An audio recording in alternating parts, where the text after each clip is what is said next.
Brian Javier Morales Aguilar, subdelegado de la región sur de la Oficina Nacional de Prevención de la Tortura, emitió un comunicado donde explica que únicamente cumplió con los requerimientos e indicaciones que en orden judicial de carácter obligatorio le designaron verificar a favor del privado de libertad Aldo Dupié Ochoa Mejía, alias El Lobo. Asegura que la orden fue emitida por la juez Lisbeth Mireya Batum Betancourt del Juzgado Primero Pluripersonal de Ejecución Penal de Guatemala y que la designación y verificación del requerimiento judicial le fue encomendada por el relator de la región sur, Alfred Sánchez Chinchilla. Además, indicó que como subdelegado no puede emitir sugerencias ni recomendaciones a un órgano jurisdiccional y negó alguna vinculación política de este caso con el partido UNE. También el partido UNE se desligó de las acciones del subdelegado, quien fue candidato a alcalde por dicho partido en 2023. Fue nuestro candidato del partido en el municipio de Pueblo Nuevo Viñas y pasadas las elecciones, que aproximadamente ya pasan 2 años de haber terminado el proceso eleccionario, él se retiró porque no tuvo un buen resultado electoral y dejó las filas del partido. El partido, queremos dejar claro, no tiene ninguna vinculación política con los relatores regionales ni titulares de la Comisión contra la Tortura, mucho menos con grupos pandilleros o delincuenciales del país. Este caso ha generado sin duda una polémica y controversia desde que se da a conocer la solicitud para el regreso, el traslado de alias El Lobo y luego que se diera a conocer este informe por parte de la Oficina Nacional contra la Tortura. Ha generado incluso debate en la población guatemalteca porque muchos se preguntan, bueno, realmente las cárceles en el país presentan un hacinamiento bastante alto, lo hemos indicado. No es que se tengan las mejores condiciones, pero por una parte también están las instituciones que se encargan de velar por los derechos humanos de las personas privadas de libertad. Pero al ser alias El Lobo un reo de este calibre, aquí se abre este debate que sería interesante y me gustaría escuchar la postura de ustedes sobre este informe que se presenta de alias El Lobo y sus condiciones dentro de la celda. Adelante, Luis. Muy bien, en este caso, el primer sentimiento que llega a la población es ¿y nosotros? ¿Y nuestros derechos humanos? No se tienen que resguardar también nuestros derechos humanos. Eso dice el ciudadano. ¿Por qué no cuidar los derechos de la colectividad y pensar en una sola persona? Como bien decía Sandy, las cárceles en Guatemala están hacinadas hasta un 376%. Imaginen ustedes, las cárceles de Guatemala tenían la capacidad de albergar 6.800 personas. En este momento hay 26.000. Ese comparativo es por qué la Comisión de Prevención a la Tortura, la Comisión Nacional, ¿por qué no va y también acude a esos 26.000 si no se concentra en un solo caso que además pone en alto riesgo al resto de reclusos y pone en alto riesgo la seguridad ciudadana, la seguridad colectiva? Pero si hacemos un contraste más impactante, hoy, a esta fecha, hay 17.710 niños que están padeciendo desnutrición aguda, que pudieron estar en riesgo de morir, 17.710 que también viven una tortura por hambre.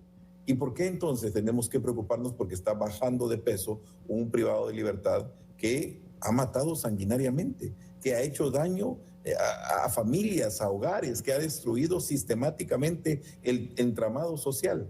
Es increíble que hayan oficinas que dediquen recursos del Estado para poder hacer este tipo de defensas. Y ojo, no estoy diciendo que éticamente no tengan por qué intervenir, pero la Procuraduría de Derechos Humanos y la oficina que debería de estar cuidando porque no exista tortura de diversa índole, no está pensando ni en los 26.000 privados de libertad que están en hacinamiento, ni en los 17.710 niños que están padeciendo desnutrición aguda.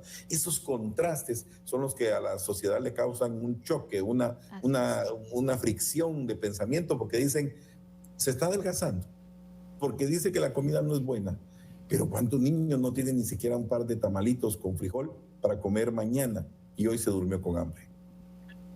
Un punto definitivamente que es de los más importantes para analizar. Y sin embargo, hay otro que realmente lo deja a uno pues frío cuando analiza que es lo que ha hecho la jueza con este actuar en cuanto a que realmente se debe aplicar el término justicia en general, pensando siempre en, como hablábamos en el bloque anterior, el bien común. ¿Y qué es lo que estipula el bien común dentro de nuestro marco constitucional? Prevalece el bien, prevalece el bienestar de la comunidad por sobre cualquier derecho particular. Pero lamentablemente vemos con esta resolución que emite la jueza que realmente el bien de la comunidad pasa a un segundo plano y se estipula cualquier espacio que beneficie, en este caso, al reo en mención. Así que aquí tenemos un esquema realmente muy importante en donde la pregunta de la población es, bueno, ¿y en dónde está realmente la justicia, como bien decía Luis, para la población en general? Aquí el beneficio debería ser para la colectividad y no para una persona en específico. Al final de cuentas es lo que priva, en este caso, que hoy acapara la atención de todos los guatemaltecos. Me llama la atención porque si el tema del traslado se justifica mucho con este informe sobre las condiciones, ya lo hemos recalcado aquí, la situación del sistema penitenciario en general, todas las cárceles enfrentan ese tipo de desafíos, todas las cárceles tienen un hacinamiento. ¿Qué de diferente va a marcar si lo tomamos en cuenta las condiciones en las que se encuentra este privado de libertad de estar en un centro A un centro B, si realmente las condiciones pues son muy similares, ¿no? No entiendo esa justificación también para poder hacer este traslado. Y también esto quisiera conocerlo con Fernando Prera para que también él nos pudiera indicar realmente y legalmente, ¿vale la justificación para poder autorizar un traslado como estos, Fernando? Legalmente. Bueno, definitivamente cuando estamos hablando de analizar una resolución judicial, conlleva una serie de parámetros y aristas que es muy complejo desde fuera, incluso como abogados, poder realmente entrar en el razonamiento, en la sana crítica de un juez, qué fue lo que lo motivó realmente para emitir una resolución de este tipo. Hay que tomar en consideración que la misma ley del régimen penitenciario en Guatemala estipula que solo es la figura del juez la que puede autorizar el movimiento, el traslado de un recluso de una cárcel a otra. Entonces, obviamente la jueza está utilizando los mecanismos que la ley le permite para tomar como base esa resolución que ha emitido. Sin embargo, la legalidad y la legitimidad son aspectos que se tienen que atender en cuanto a cómo se aplica la ley, cómo se aplica el derecho en función de si lo que se busca es beneficiar, en este caso, a una persona en específico por elementos que según su sistema de defensa están afectándole en su persona, que cuando uno realmente los ve de 1, 2, 3, 4 afectaciones, pues simple y sencillamente, como decía Luis, comparamos con lo que está viviendo la gente en otros lugares y en otras latitudes geográficas del país, y pues eso es nada. Pero el tema acá es realmente hasta dónde esa utilización de la norma jurídica realmente deja en un segundo plano a la colectividad y busca beneficiar a una persona en particular. Ese realmente es el esquema de lo que se debe estructurar como columna vertebral de esta resolución judicial. Y para Luis Monterroso, Luis, con este estudio, este análisis, la visita y la preocupación de la Oficina Nacional contra la Tortura, ¿puede esta polémica restar legitimidad a las instituciones defensoras de derechos humanos cuando recordemos que muchas veces se ha creído por parte de la ciudadanía que se preocupan más por los privados de libertad que por los derechos de quienes estamos afuera? Por supuesto, es que la sensación es demasiado clara. Yo sé que hay un partido político que está diciendo en este momento que no tiene nada que ver, pero en realidad que una juez, que un sistema completo, que la Oficina Nacional de Prevención de la Tortura ponga sus ojos puntualmente sobre algo, más aún que hay un antecedente de vinculación partidaria, eso nos da una luz de por dónde puede venir el apoyo. Dicen que en política no hay nada que sea casualidad. Y esto que está sucediendo en este momento es claramente una evidencia.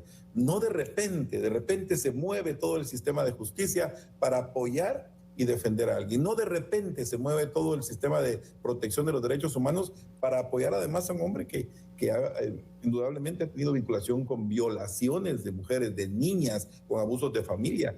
Es que es increíble lo que está sucediendo. A nivel mundial, el gobierno de los Estados Unidos acaba de definir como terroristas a estas pandillas, al barrio 18. ¿Y qué sucede? En Guatemala, paradójicamente, como que hubiera una regresión y en lugar de estar tomando esa consideración, se dice no, está adelgazando, don Aldo, está adelgazando, y eso es una razón de preocupación porque es húmeda su celda. Eso, al final de cuentas, de lo que nos habla es de un sistema que pareciera de injusticia en lugar de un sistema de justicia. Y la población lo resiente, y la población dice, ¿y mis derechos por qué no los cuida?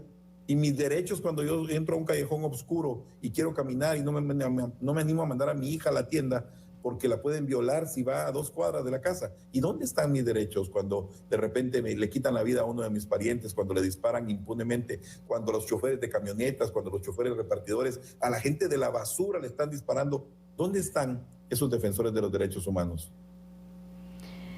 Realmente es una situación que pareciera que en Guatemala está en blanco hoy justamente. Sí. La actuación de la Procuraduría de los Derechos Humanos pues ha sido en varias ocasiones consultada directamente, incluso por parte de varias agrupaciones de diputados dentro del Congreso de la República.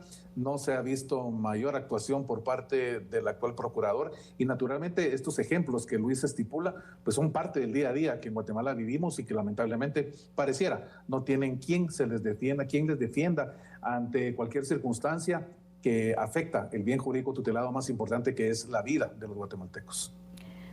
Luis Monterroso, con las acciones que está realizando, por ejemplo, el Ministerio de Gobernación, que ha estado frontal con estructuras como las de alias El Lobo, que tiene obviamente el plan de poder ordenar y el objetivo del por qué se creó Renovación 1 para el traslado de reos de máxima seguridad a este punto y poder controlar, tratar de controlar el sistema penitenciario, que ya es complicado.